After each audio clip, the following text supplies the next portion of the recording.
നമ്മളിൽ ചിലർക്കെങ്കിലും കഴിഞ്ഞുപോയ വർഷങ്ങളിൽ പ്രതീക്ഷിച്ച നേട്ടങ്ങൾ ലഭിച്ചിട്ടുണ്ടാവില്ല. വീഴ്ചയിൽ പതറാതെ അതിൽ നിന്നൊക്കെ ഒരു തിരിച്ചുവരവെന്ന പോലെ ഒരു പുതുവർഷം പിറക്കുമ്പോഴാണ് അങ്ങനെയുള്ളവർ തങ്ങളുടെ പ്ലാനുകളൊക്കെ ഒന്ന് മാറ്റി പിടിക്കാൻ പദ്ധതിയിടുന്നത്, അല്ലേ? പിന്നെ ഒരു സിനിമാ ഡയലോഗ് കടമെടുത്ത് പറയുകയാണെങ്കിൽ എല്ലാത്തിനും അതിൻ്റെതായ സമയമുണ്ട് ദാസ എന്ന് തന്നെ പറയേണ്ടി വരും. വാർത്ത ഞാൻ വിശദമാക്കാം. പ്രിയ പ്രേക്ഷകർക്ക് പേജ് റൂട്ടിലേക്ക് സ്വാഗതം. നമ്മുടെ രാജ്യത്തിന്റെ കാര്യമാണ് പറഞ്ഞു വന്നത്. നമ്മുടെ എഞ്ചിൻ വികസന പദ്ധതികളിൽ ഒട്ടനവധി വെല്ലുവിളികൾ ഉയർന്നു വന്നപ്പോഴും ഇന്ത്യ വിട്ടുകൊടുക്കാൻ തയ്യാറല്ലായിരുന്നു. അല്ലെങ്കിലും പണ്ട് മുതലേ വീണെടുത്തു നിന്നും ഇരട്ടി കരുത്തിൽ മുന്നോട്ട് കുതിച്ച ചരിത്രമേ ഉള്ളൂ നമ്മുടെ രാജ്യത്തിന്. അതുകൊണ്ട് തന്നെ നമ്മുടെ രാജ്യം ചെറിയ വെല്ലുവിളികളൊന്നും അത്ര വലിയ പ്രശ്നമായി കണക്കാക്കാറില്ല എന്നതാണ്. വലിച്ചു നീട്ടാതെ നേരെ വാർത്തയിലേക്ക് വരാം. രാജ്യം വലിയൊരു വഴിത്തിരിവിലാണ്. നീണ്ട വർഷക്കാലമായി എഞ്ചിൻ വികസനത്തിൽ ഒട്ടേറെ ശ്രമങ്ങൾ മുന്നോട്ട് വെച്ച ഇന്ത്യക്ക് ഇപ്പോൾ അതിന് സംയുക്തമായ ശ്രമങ്ങൾ നടത്തുന്നതിന് വേണ്ടി ഫ്രാൻസിന്റെ സഫ്രാൻ എന്ന കമ്പനിയുമായി ചേർന്ന് പ്രവർത്തിക്കാനാണ് പദ്ധതി ഇട്ടിരിക്കുന്നത്. നമ്മുടെ ഏത് യുദ്ധവിമാനത്തിന് വേണ്ടിയുള്ള എഞ്ചിനാണ് ഇന്ത്യ സഫ്രാന്റെ കൈകോർത്ത് നിർമ്മിക്കാൻ ഒരുങ്ങുന്നതെന്ന് അറിയാമോ? പറഞ്ഞുതരാം. ഇന്ത്യയുടെ അഭിമാനമായ പദ്ധതി അഡ്വാൻസ്ഡ് മീഡിയം കോമ്പാറ്റ് എയർക്രാഫ്റ്റ്. അതെ, നമ്മുടെ AMCA പദ്ധതിക്ക് കരുത്തു പകരാനാണ് ഫ്രാൻസിന്റെ സഫ്രാനും ഇന്ത്യയുടെ ഗ്യാസ് ടർബൈൻ റിസർച്ച് എസ്റ്റാബ്ലിഷ്മെന്റുമായി ഒത്തൊരുമിച്ച് പ്രവർത്തിക്കാൻ ഒരുങ്ങുന്നത്. ഈ ഒരു സംയുക്തമായുള്ള നീക്കം ഭാവിയിൽ ഇന്ത്യ സ്വന്തമായി യുദ്ധവിമാന എഞ്ചിനുകൾ നിർമ്മിക്കുന്നതിലേക്ക് കാര്യങ്ങൾ നയിക്കുമെന്നതാണ്.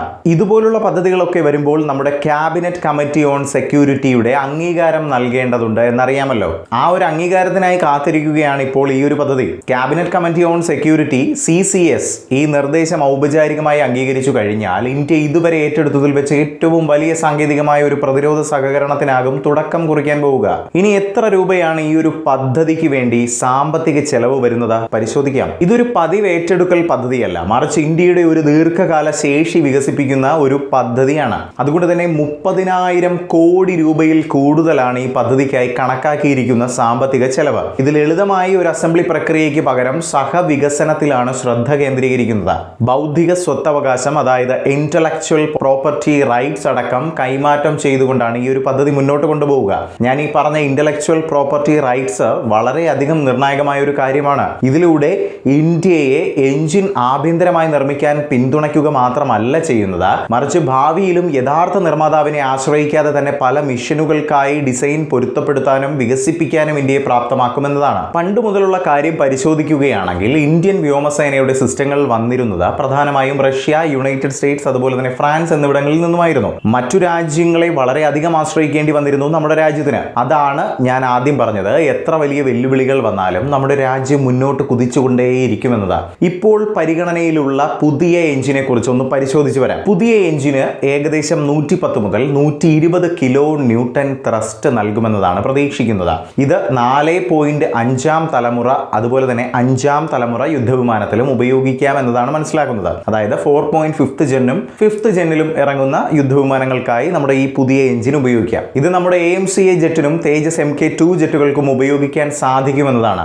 ഈ ഒരു എഞ്ചിന്റെ പ്രത്യേകത എന്തെന്നാൽ മികച്ച ഇന്ധന ശേഷിയും അതുപോലെ തന്നെ ഉയർന്ന ക്യാരേജ് ശേഷിയുമാണ് എടുത്തു പറയേണ്ട ഗുണവശങ്ങൾ. നമ്മുടെ അഭിമാനമായ പദ്ധതി AMCA 2 ഘട്ടങ്ങളിലായാണ് ക്രമീകരിച്ചിരിക്കുന്നത്. ഇതിൽ ആദ്യത്തെ ഘട്ടത്തിൽ ഉപയോഗിക്കുക ജനറൽ ഇലക്ട്രിക്കിന്റെ GEF 414 എഞ്ചിൻ ആയിരിക്കും. ഇനി മറ്റൊരു കാര്യം പറയുകയാണെങ്കിൽ ഏതൊരു കാര്യത്തിനും ശക്തമായ അടിത്തറയാണ് വേണ്ടത്. അതുപോലെ തന്നെ നമ്മുടെ എഞ്ചിൻ നിർമ്മാണത്തിനും ഒരു ശക്തമായ അടിത്തറ വേണം. കാവേരി എഞ്ചിൻ വികസനത്തിലൂടെ നമ്മുടെ രാജ്യം അത് ആർജിച്ചെടുത്തു എന്നത് വളരെ ഉച്ചത്തിൽ തന്നെ നമുക്ക് വിളിച്ചു പറയാൻ സാധിക്കും. ഈ ഒരു ശക്തമായ അടിത്തറയിലാണ് ഫ്രാൻസിന്റെ പിൻബലത്തോടു കൂടി പുതുപുത്തൻ എഞ്ചിൻ ഒരുങ്ങാൻ പോകുന്നത്. എന്താണ് നമ്മുടെ കാവേരി എഞ്ചിന് സംഭവിച്ചത്? മുൻനിര യുദ്ധവിമാനങ്ങൾക്ക് ആവശ്യമായ ത്രസ്റ്റ് പാരാമീറ്ററുകൾ കാവേരി എഞ്ചിന് നേടിയെടുക്കാനായില്ല എന്നതാണ് അതിന്റെ ഒരു ഡ്രോബാക്ക് ആയി കണക്കാക്കേണ്ടത്. എഞ്ചിൻ വികസനം അപൂർണമാണെങ്കിലും അതിൽ നിന്നും നമ്മുടെ എഞ്ചിനീയർമാർ നേടിയെടുത്ത ആ വലിയ എക്സ്പീരിയൻസ് അത് വിലമതിക്കാനാവാത്തതാണ്.